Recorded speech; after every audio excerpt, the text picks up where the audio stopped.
often think about financial rewards first, things like rebates, things like spiffs, things like referral bonuses or influence incentives. And let's be honest, many of our partners think about those first too. But there are also different other kinds of incentives, right? You've got your marketing-based incentives, like giving access to market funds. We're seeing points-based systems, allowing partners to choose their own rewards. Definitely seeing a rise in non-financial incentives. I think I can't remember who it was touched on the MSP. Maybe it was you, Ali, in terms of, what kind of non-financial incentives can provide. Is it access to training? Is it access to discounted certs? Is it becoming into a beta program or experience rewards? I mean, there's all sorts of types, right? We also see gamification starting to come through in various ways and flavors. And so I guess my question to the panel, and Ali, I think we'll start with you on this one, is what's the kind of process you go through in terms of how do you decide what incentive type is the right fit for a particular partner or for a specific business objective? Sure. Yeah, that's a really great question. And I think for us, especially, it's really not which incentive, it's what mixture of incentives are we offering. We've seen just in my experience that it's not so much turn one on and turn the other off, but it's bump up the incentive for one and dial down the incentive for another. I think it's challenging to say we're going to completely remove our SPIF program and focus exclusively on rebates, but more at what point in that journey are we turning the incentive on?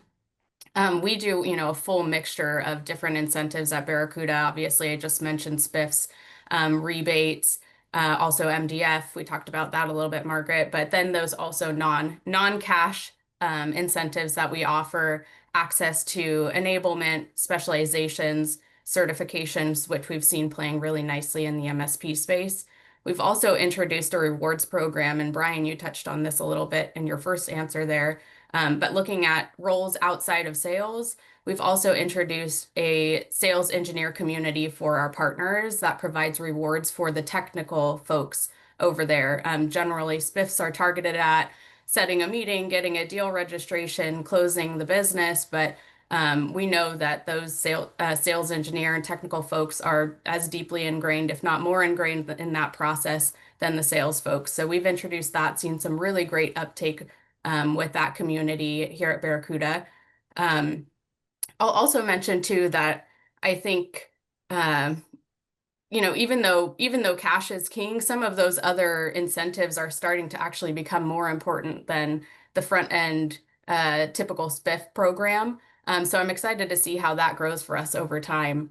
But yeah, I guess to sum up my answer, I would say it's really about the mixture of incentives, where you place each of those and how much value you add to each of those, based on what your own internal strategy is. Is it filling the pipeline where we need to focus more on the front end, or is it closing that business and then we maybe dial up the rebates on the back end a little bit more strongly? So yeah, I guess a mixture of incentives and dialing up and dialing down over time.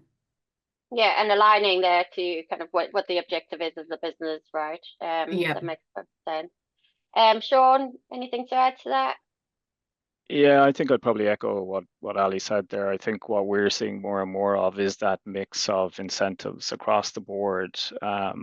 Definitely also echo the attribution piece of that. It's no longer just targeted at the salesperson. There is the technical element to it as well, the technical person in the background who potentially is doing quite a bit of lifting to get the deal over the line. So we're seeing more and more of that as well, that kind of splitting of the rewards across the wider team. And likewise, I think, what you said there, Margaret, it's all well and good coming up with the various incentives, but they probably, two of the fundamental things here as they have to align to your business goal as a vendor, right?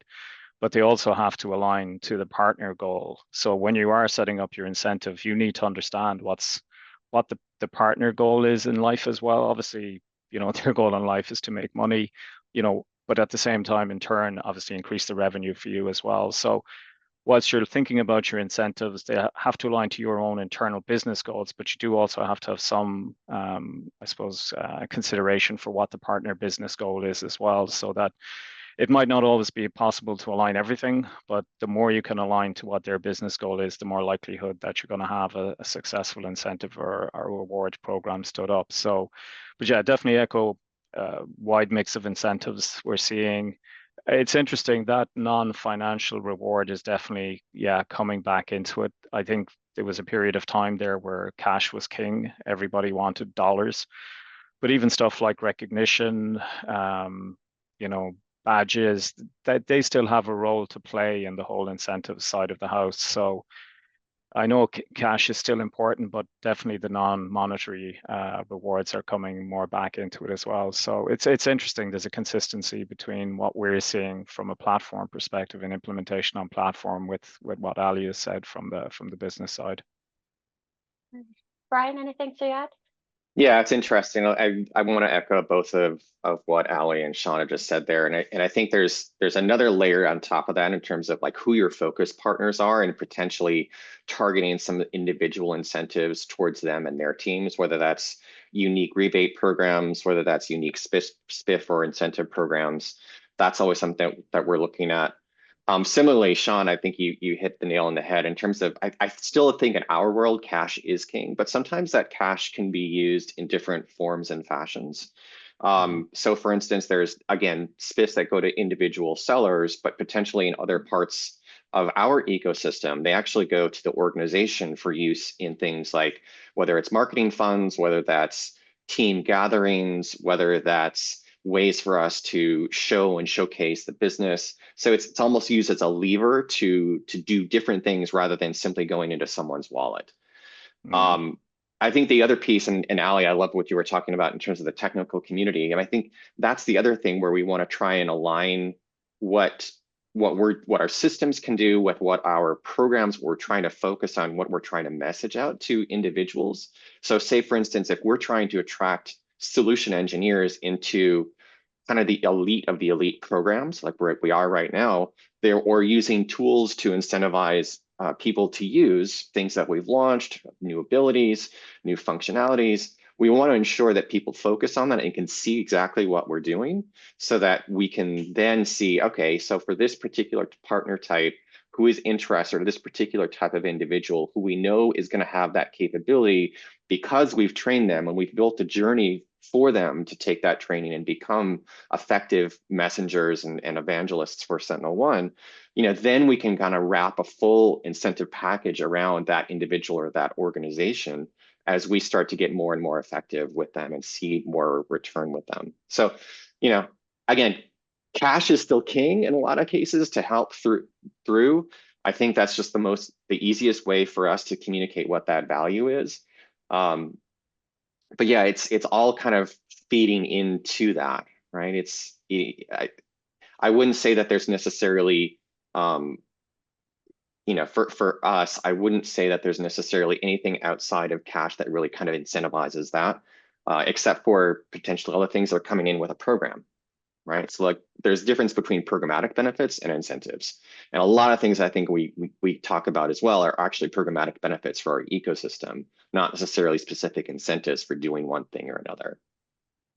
Yeah, I think that's such a super important distinction, right? I think because I love how the way you kind of describe it, almost like a concierge program for those specialist partners that you're really trying to go deep into, because you are looking to motivate and incentivize very specific groups there rather than a cohort, if that makes sense. That it's really about, and I think you're going to have a mix of two. You're going to have your programmatic benefits, but then also those kind of let's move the needle in this specific area and let's drive a specific journey and link incentives to that journey and learn from our partners on how they're embracing that, right? I think that's super interesting take and getting more and more personalized if I'm reading that correctly. Good. We've got loads of questions coming through, so please keep them coming. It's great to see. I knew this would be a interactive topic. Brenda, I think if we could move on to the next poll question and shift gears again. Perfect. So this time we're asking, what type of incentive programs are you currently or planning to offer? And again, please select all that apply. First up, rebates, i.e. company level monetary incentives, spiffs for the individual sales reps, referral and or influence-based rewards, market development funds, gamification programs, for example, points, badges, and leaderboards. Again, if you're not sure which ones you're currently offering, or if you're offering something different, we'd love to hear about that too. And as we give people a chance to answer, Margaret, I might ask yourself to give more of a clarification in relation to rebates. I know this comes up quite a lot. Would you have like a more specific explanation as to what a rebate is? Yeah, so I could probably get a definition out and share it with with the group. But a rebate is looking at how a company performed by hitting a certain threshold, right? So let's keep it simple. You'll set a target of about 100,000, and then you get X% of rebate back based on the fact once you've reached that threshold, right? And then often you'll have incremental improvement. So it's backward looking. It's typically over a longer period, and it's based on hitting a certain target or achieving that target. Brian, I'd love to hear from you, or Ali, if you've got any improvements to that very ad hoc definition. Yeah, I think that kind of that's certainly one. That's how we run most of our rebates by and large. Though there are certain ones that we run where it's almost like you did a particular activity, whether that's you performed a certain pre-sales activity, and so therefore you get a percentage of the sale, or sometimes it's an entitlement, for lack of a better term. Say for instance, depending on how your route to market is and how you're selling through, sometimes more of the margin is just as an entitlement off the back end for doing something. But there's always something where it's all based on the sale at the end of the day, right? Like you've got to get the cash in the door before you can pay it back out. Okay, thanks, Brian. And Scott, hopefully that answers your question. We're going to ask another poll question quickly here now. And this time we're asking, what types of rewards do you offer within your incentive program? And again, please select all that apply. So is it individual monetary rewards, company level monetary rewards, education or training, rewards catalog, for example, merch, access to experiences, example, exclusive events, and again, if it's other, please let us know. I'm going to pop another question then to the panel just while we're waiting for people to answer that one. And somebody has asked, Alex has asked, what incentives do you offer for large consulting firms, for example, EY, Accenture, Deloitte? Do any of you work with them? No, not for us currently. I don't know, Brian, how about you guys? It's very limited, I'll be frank, but I know that in the past, there have been traditional incentives just haven't worked particularly well, particularly since they may not be involved in the actual sale itself. They'd be maybe more of an influence type partner. So sometimes you can build a program around influence rewards for closing that. But I would actually say it's probably more something that you're designing, not necessarily for the initial transaction itself, but it's more of the customer success journey with these large organizations, because it's got to, they're the ones who are going to be doing the integrations of your tools along with whatever else a customer has in their environment. But it's tricky, right? Because these are big shops, and they want to make sure that they seem agnostic in terms of the tools that they're representing to their clients. So it's a little tricky one with that one for sure. Mm. Yeah, one thing I have seen in previous roles I've been in is they really value training certifications. Yeah. They really value internal licenses, so creating sandbox environments, internal use license, stuff that they can build, and kind of the developer platform. They really value access to solution engineers. So don't call it an incentive, but I think there are ways to incentivize those consult partners that essentially are building capability and IP around whatever you're selling into them. So they do value that kind of, I don't want to call it technical enablement, it's a bit more than that, but that kind of tools and stack around helping them to solution.